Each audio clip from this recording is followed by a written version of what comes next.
Hi there, and welcome to Ancestral Recall. I'm your host, Eli Kaplan. This is a Magic YouTube show talking about the history of Magic the Gathering, set by set. I'm going to talk about the lore, the mechanics, the key cards, the important cards, and other fun cards that might spice up your casual decks or cubes. Today, we're starting our two-part look at Urza's Destiny, the final set in Urza's Saga block, the most powerful block of cards in Magic's history. Designed by one person, Mark Rosewater, and released in summer of 1999, Urza's Destiny continues the theme of Urza and Phyrexia marshaling their forces in preparation for their inevitable conflict. Why listen to my stories? Because my stories are best stories.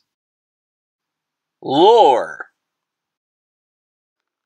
Urza has completed his masterpiece, the skyship Weatherlight. But in order to win the war, he needs to continue rallying the ranks. He creates the Metathran, a bioengineered superhuman race, as the center of his army. They have strong limbs, although not the strongest. They have multiple hearts, and they have keen intellect and understanding of battle tactics. But a Tolarian bioengineer, Gatha, goes rogue and creates a bloodthirsty species optimized not for following orders, but for rage and combat. Dominaria's most fearsome warmongers, the Keldons, are born. And the genesis of Phyrexia's instrument for invasion, the artificial plane of wrath, comes together. Since Yawgmoth was born a Thran artificer and surgeon, he wants to reclaim his dominion of his home plane. The first Rathi Evankar, Davil, finds his task of shaping the flowstone of this new plane into a mysterious form to be tedious and without obvious purpose. Only the father of machines knows what shape the plot of Dominaria's demise will take. The set features two legends, Rain, Academy Chancellor, and Rofellos, Llanowar Emissary. Rain is Baron's wife and the mother of Hannah, who will eventually become Gerard Capuchin's beloved. Rain gives her controller knowledge whenever an opponent's spell targets one of their creatures, and 2 cards if she's enchanted. There's a minor sub-theme of improving creatures whenever they're enchanted in Urza's Destiny, but since its impact is so low, I've mostly skipped over it. On the other hand, Rofellos is a big deal, as one of the most powerful mana producers ever printed. Rofellos taps for 1 green mana for each forest you control, effectively doubling your land count in mono green. As one of the banned commanders in EDH, his power is undeniable. 2 races take center stage in Urza's Destiny, both genetically engineered by magical forces. Urza's intended troops to combat the Phyrexians, the Metathran, are slender and intelligent, with enlarged craniums and a bluish skin. While the Metathran were loyal and creative, able to use sound tactics, they lacked a certain muscle necessary to dominate the battlefield. Their grayish cousins, the Keldons, were developed by Gatha, a rebellious student who stole much of Urza's research from the Academy. His creations were much more brutal and muscular, and were almost as crafty as Urza's chosen projects, and they bred much more quickly. Fortunately for Urza, by the time of the invasion, these guys chose to ally themselves with the Coalition. This line was first represented in ABU by the Keldon Warlord, but these overdeveloped roots continued to leave their mark on Red armies on Dominaria, and their culture was profiled in the Prophecy novel. The Metathran didn't make it to the era of Time Spiral, but the Keldon certainly did. As I mentioned in the last episode, I haven't read the book attached to this set, Bloodlines, but our friend at the Mana Source, Wedge, has, so here is a link to his synopsis. Wedge loves the fiction more than I do, so I'd rather you hear his spin on the set rather than mine in terms of lore. Sorry, but there it is. But the mechanics, that I can totally give you the lowdown for. Urza's Destiny keeps going with the 2 new keywords of Saga Block, Echo and Cycling. Well, kinda. Echo is still here with 5 cards, though it's mostly in red. The new tweak to Echo is that the creatures come with both Enter the Battlefield and Death triggers. Goblin Marshal brings 2/1/1 tokens when he hits the table, and departs, and then grants you 2 more. Hunting Moa hits the table along with a +1/+1 counter, and can depart on your upkeep to give you another +1/+1 counter if you don't feel like paying the echo cost. Keldon Champion packs a serious punch, bolting your opponent when it hits the table, and serving up a hasty 3-power attacker for 4 mana. And Keldon Vandals smash artifacts like the Luddites they are. Well, actually, I was listening to a wonderful BBC lecture on English industrialization and the Luddites by Mark Steele, and it turns out that many of the reforms that the Luddites sought to implement were actually quite progressive. So I'm going to leave a link below about it. Hey, I'm a history nerd.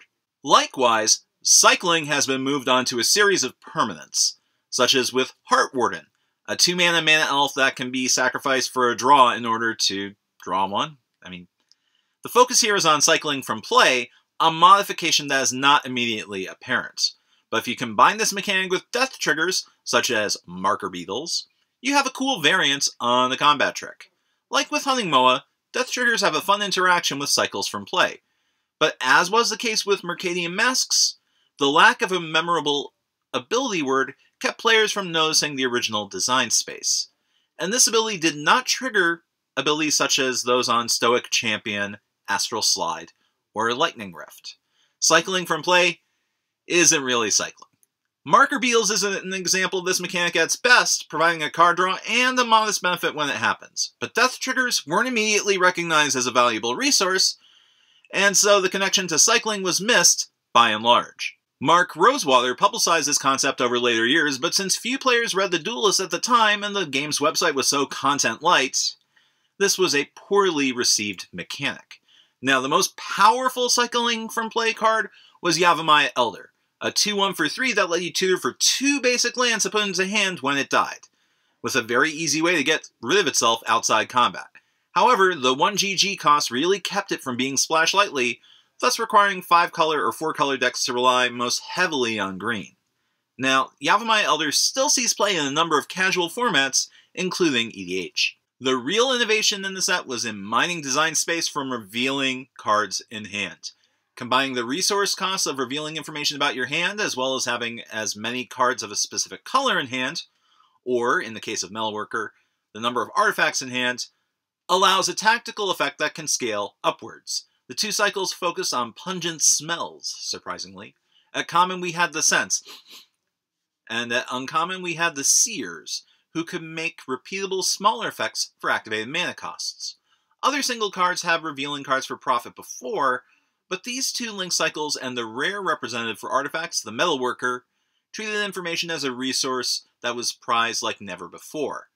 Lorwyn's Reveal cycle and Shadows over Innistrad's Dual Land cycle also explored the space of revealing cards from your hand. Have you ever played against decks with only 1 win condition that you wish you could shut down for good? Of course you have. In order to punish players with all their eggs in one basket, Wizards printed this cycle of uncommons: Eradicate, Splinter, Scour, Quash, and Sowing Salt. Each came at a significant cost, 4 mana, but the spell would not only destroy the permanent in play, or in Quash's case, counter the spell, but would let you go through that player's library, hand, and graveyard and exile any copies. This was inspired by the Tempest card Lobotomy. Barring having a second permanent of the same name in play already, your highly rarefied opponent's draws are not going to yield the desired results. This cycle was great to deal with decks with just 1 win condition.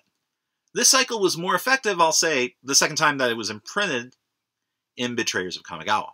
There's only 1 free spell in Urza's Destiny, but it's a really good one. Treachery costs 1 more mana than Control Magic, but the fact that it also untaps 5 lands for you if it hits the battlefield makes it a highly desired theft spell in Power Cubes and Cutthroat EDH decks. The downside to Treachery is that if your opponent can sacrifice the targeted creature in response, you don't get to untap the lands. Still, Treachery keeps the continuity of the untapped spells without being part of a major combo enabler. After all, you still need to have a creature to enchant it with, and most of the High Tide and Academy decks wanted nothing to do with creatures beyond Cloud of Fairies. And that's it for this episode. Next time we'll walk through the highlight cards of the set and give the set its final verdict. In the meantime, stay tuned and check out my playlists of past seasons and blocks to help you continue your studies of the multiverse. And if you'd be so kind as to click on that like button, leave a comment, and subscribe if you haven't already, it'd be most appreciated. This channel can definitely use your support. This is Eli Kaplan for Ancestral Recall, signing off. Good games and good luck.